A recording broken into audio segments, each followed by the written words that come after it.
Para sa mga kooperatiba ng Reyong Bicol, ako po ay malugod na bumabati ng Happy International Day of Cooperatives na may temang Cooperatives Build a Better Future for All. Ang selebrasyon na ito po ay hindi lamang simpleng paghahanda bagkus ito ay araw ng pagkilala at pagunita sa bawat miyembro ng ating mga kooperatiba na patuloy na hinuhubog ang ating pagkakaisa at pagtutulungan upang magkaroon ng makabuluhang aksyon tungo sa pag-unlad ng ating komunidad at ng ating kapwa. Patuloy po nating hubugin ang mga kasamahan natin sa kooperatiba. Palakasin natin ang ating mga miyembro para sa mas matatag na samahan. Maging bisyonaryo tayo na may layuning mapalakas ang isa't isa tungo sa katuparan ng ating mga mithiin. Ang ating malino na adhikain ang siyang magsisilbing pundasyon sa ating mga binuong samahan at bubuuin pa. Tayo ay patuloy na maghangad ng makabagong kilos at layunin upang makasabay sa patuloy na pagsasamoderno ng ating industriya. Upang ito ay matupad, ang PCDO ay lagi lamang nakaalalay at handang magbigay ng mga produktibong aktibidad at mga diskusyon na maaaring makatulong at mas magpaunlad sa ating mga samahan.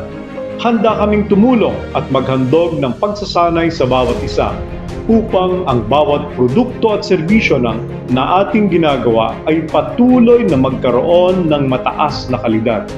Huwag sana tayong magpakahon at magpapigil sa nakasanayang gawi.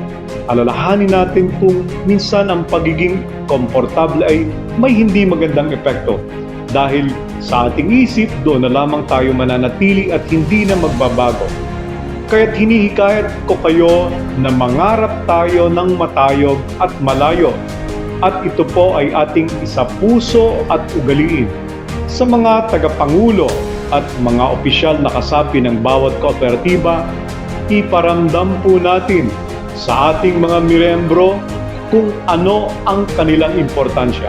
Sa lahat ng kooperatiba, huwag nating hayaan na tayo ay mauubusan ng apoy sa puso at patuloy lamang tayong maglayag at ipahayag ang ating pagmamahal sa ating binuong kilusan. Dahil ang kooperatiba ay hindi lamang isang uri ng ikinabubuhay o negosyo. Ang bawat kooperatiba ay may iisang layunin, ang mapaunlad ang buhay ng bawat kasapi sa makabayan, makakalikasan at makataong paraan. Ako po si Abel C. Ikatlo kasama ang buong provincial government ng Camarines Norte at opisina ng Provincial Cooperatives Development sa pangunguna ng aming butihing gobernador, Ricarte R. Padilla, ay patuloy na susuporta at gagabay sa bawat kooperatiba sa buong rehiyon ng Bicolandia. Uulitin ko lamang po ang nasabi ng aming mabuti at masipag na Gobernador Dong Padilla. Ang bagong Kamnorteño, disiplinado. Ang bagong Kamnorteño, produktibo. Happy International Day of Cooperatives sa lahat. Maraming salamat po.